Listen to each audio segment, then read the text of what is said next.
introduction. Thank you. Now we move to the Waitai Coastal-Burwood Community Board report to Council, and we've got Kim Money, the chairperson, Tim Sinters, the deputy chairperson, back at the table. Welcome back. Thank you. Hello, nice to see you all again. We do have other things happening in our ward, so good to be here. Right, so community board decisions under delegation, you can check those up there. But what I do want to mention is, like Carolyn had mentioned, we just love the youth coming to our community board and giving us a thank you, which we need to it has a domino effect to you guys because it comes from you. So fantastic to see this youth today and other times that they come and they give us a presentation on how grateful they were to receive the money and what they did and what they achieved. So we enjoyed that this week. So next up, yes, we do have a part A, and it's the New Brighton streetscape enhancements, the portion of the reduction of speed from 50 to 30 kilometres. The board were very pleased to endorse the streetscape plan. This project will now enable the alignment with the hot pools build. The reduction of speed is obviously your part A today, but the board really appreciates how staff and DCL and the community board have really put a lot of time into this and worked fantastically and come up with this result. So we're very delighted with that, being able to move forward. Anzac Day, as you know, one of our services was cancelled at Burwood. We had two at New Brighton, Aranui. However, we were able to lay the 3 wreaths thanks to Glenn and Linda and Tim. So really appreciated that special time. Community board matters of interest.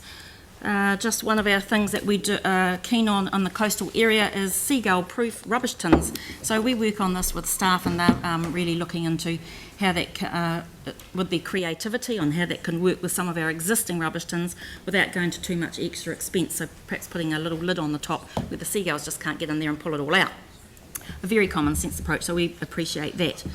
What do we got up next? We've the Bexley, the red zone. Is that no? Oh, I just mentioned the Bexley Park development.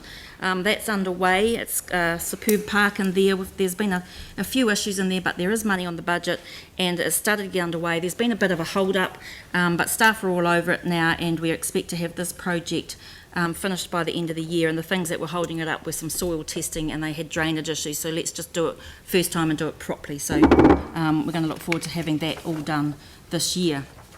Now, this slide is, we had some issues in South Shore on the red zone area where motorbikes were able to get access and get in there.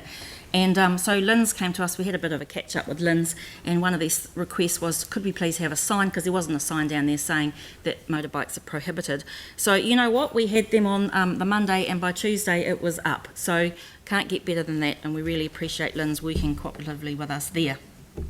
We had another deputation which was really exciting from a young lady about the Styx water quality, and she works with the Styx Living Laboratory Trust, and so she presented to the board, and it's the Styx Youth Program adapted for high school students, and the future aim is to collaborate with schools, increase participants in numbers, and generate meaningful results and educate more young people about the state of the city's waterways. So big ups to her, and fantastic to have seen her come to the board, recommending that you perhaps ask for her to come to you as well and extend the project.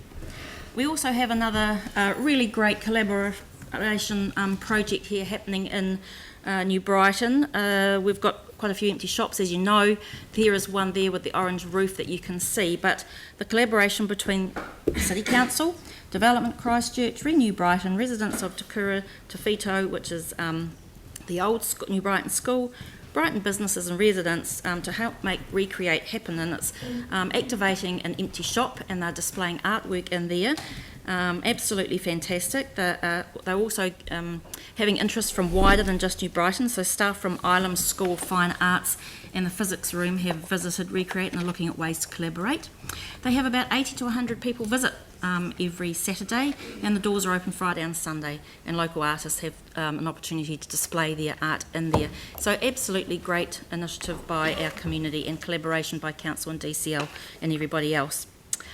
The next thing we have up there is Easter Camp. I always like to promote this Easter Camp because, as I say, it is 5 days over Easter where they go to Spencer Park, and there are thousands of young people here contained in the park with they can't come in, they can't go out once they're in there.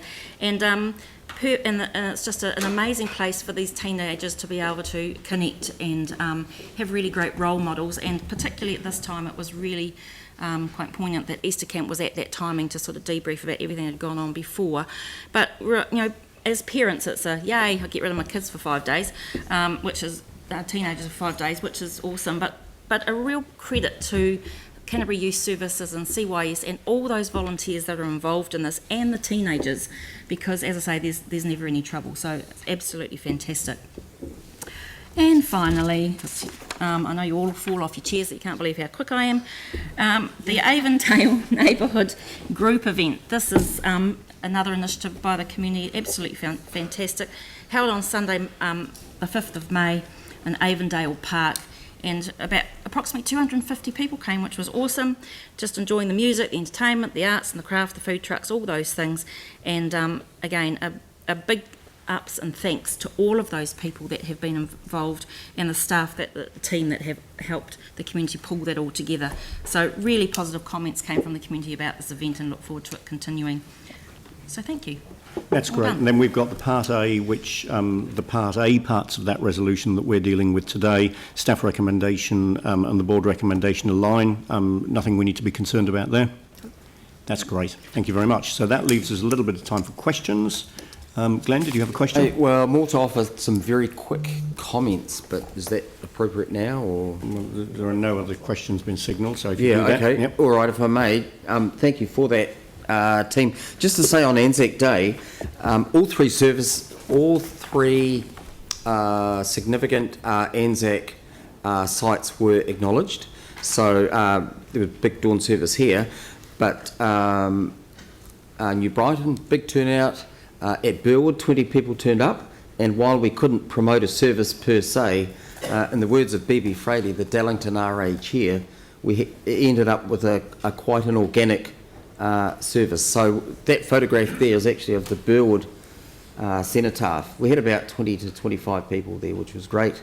And of course, Aranui, led by Tim Baker, very full turnout there too.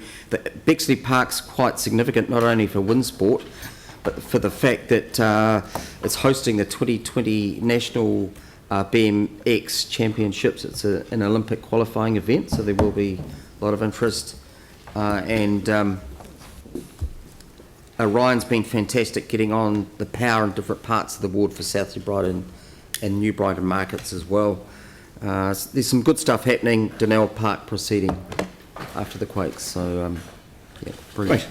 Thank you very much. Now, do I have a mover to receive this report? Glenn, seconded by David East. All those in favour say aye. Aye. Against? That's carried. Thank you very much indeed for your contribution.